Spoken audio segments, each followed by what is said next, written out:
So Zach Thomas goes to the Hall of Fame. We've been waiting for a long time. Channing Crowder has been on this show for a long time, every year saying he belongs in there, and I don't know what it's going to take for him to get in there, but he's got to be go. And then the next year comes, the voting comes, he's not there. So last night we all find out that Zach Thomas is finally going to the Pro Football Hall of Fame.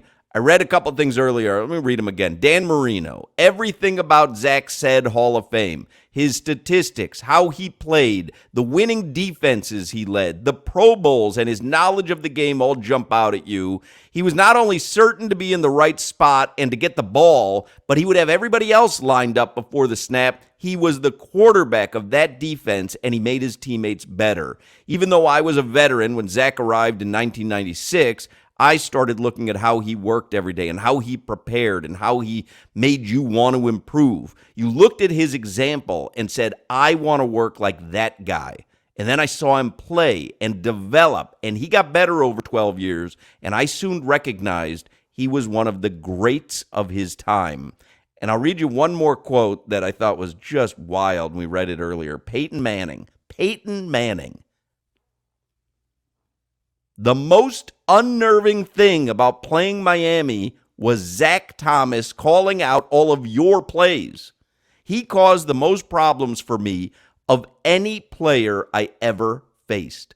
That's wild coming from Peyton Manning, because you don't imagine, someone causing him any problems. You played with Zach Thomas. You have been the biggest supporter of Zach Thomas going to the Hall of Fame for years on this radio show. You have told stories. Why was Zach Thomas worthy of the Hall of Fame? Why was he so great? First off, he's had flat out, he didn't have the God gifts of Hall of Famers have. He didn't have the size. He didn't have the speed. When Zach got in the NFL in 96, I was 13 years old. I probably could have beat him in a race as a 13-year-old his rookie year. He wasn't blessed with this great athleticism and ability. He willed himself to being a Hall of Famer. It's funny, Peyton Manning talked about his intelligence. Marino talked about his work ethic.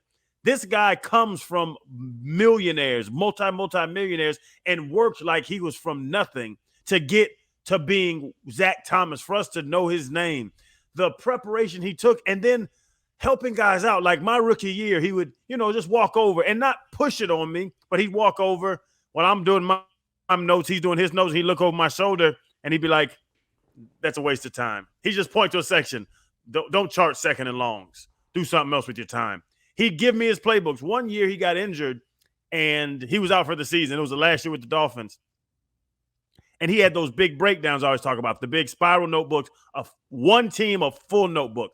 And so I'm like, damn, Zach's going to stop doing the breakdowns because he's on IR. That next Monday, he comes to work, he comes to rehab, and he hands me a big-ass spiral notebook of the next team we're playing while he's on IR. Hey, I can't do it, but I'm going to give you, Channing, the knowledge of being the Mike and how I would prepare for this team, and did that the entire year until the Dolphins released him. He was not supposed to be anywhere close to what he was, and he did it. And I have stories, the Detroit game, when he tells me to blitz and I end up making 2 tackles for loss on the same play. A coach telling me not to shoot a gap, and a coach looking at me in my face, Crowder, on this play, if they run away from you, you cannot shoot that gap. Okay, coach.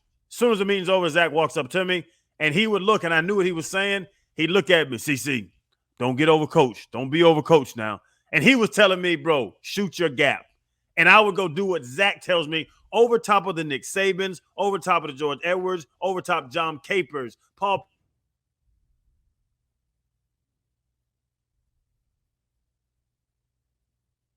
Crowder muted himself. You hit the mute on your microphone. I actually thought that my computer was lagging, and then I kind of looked at Solana, and Solana was like that, and then I saw you had muted yourself. So go ahead. You were saying, I don't know what you were saying. Yeah, but I listen to him over every coach, Hall of Fame coaches, the great defensive coordinators, $1 million guys. Why did you go left, Crowder? Because Zach told me to. I told you go right. Zach Thomas told me to go left, coach. And I don't give a damn what you say. And I've told coaches that off the field. I started to tell a story about rookie dinner. Everybody's heard the story that it was a $17,000 dinner because Junior Seau's crazy ass bought 2 bottles of Louis XIII, took one home with him. But at the end of the dinner, Zach didn't want to mess up the tradition. Zach didn't want to, put me on Front Street or put himself on Front Street with it. But after I paid the $17,000 on my credit card as a third-round guy with not by the that way, much damn money. You've told this story. You were sweating it. Like when you got that bill and you saw how much you were on the hook for, you were sweating it. Bro, I didn't know if my credit card could cover it. I was at a point in my career, I didn't know the max on my credit cards. Like, I was like, I've never charged $17,000 to anything before. Like, I bought a car, but it was a wire. And so I did it. My credit card did go through gladly. Now I would have been happy if it didn't go through. I love insufficient funds. But it went through, but Zach could see, and I knew I was upset, and Zach saw, like, the frustration. Because I'm out with Hall of Fame players at Prime 112, but now I'm in the tank because I just spent $17,000. So we're walking out Prime 112, headed out. We've had some drink, having a good time. Zach just, like, almost pulls my pant leg like a kid. And I look over at him, I look down, and it's a gigantic stack of hundreds, probably $8,000 to $10,000. And he just slides it to me. He was like, "Bro, this is for the club. I know you got to keep you entertaining." And nobody knew but me and Zach, because he didn't want to mess up the fun and mess up the tradition, but he still saw a young player emotionally hurting about this money and said, "You know what?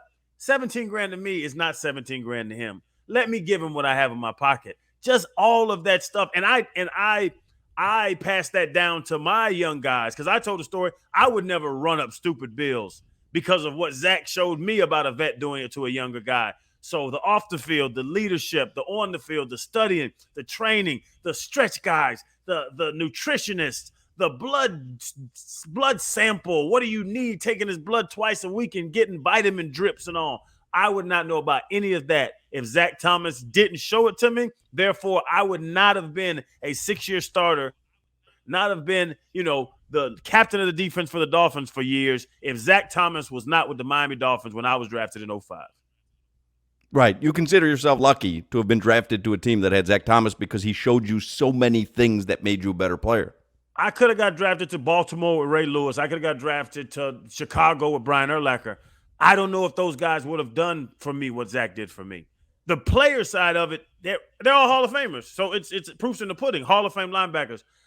I would say Zach was the perfect fit for me. And if you're a spiritual person, religious, I think I dropped in the draft because I would never go to Miami as a number one pick. I was a first-round draft pick. I was graded out. Supposed to be. Supposed to be a first-round draft pick. The Dolphins had to take an offensive player. That's when they took Ronnie Brown. And they were number 2. Nobody's taking a middle linebacker at number 2. I believe that God dropped me down or put me in that situation, or I put myself in the arrest situation. But for something bad like the arrest and injury, to move me down the third to go to the Dolphins so that I could be sitting next to Zach Thomas in that 2005 OTAs, the first time I ever met him. I really believe it was crazy to say. It was my fate to get around Zach Thomas when I made it to the NFL.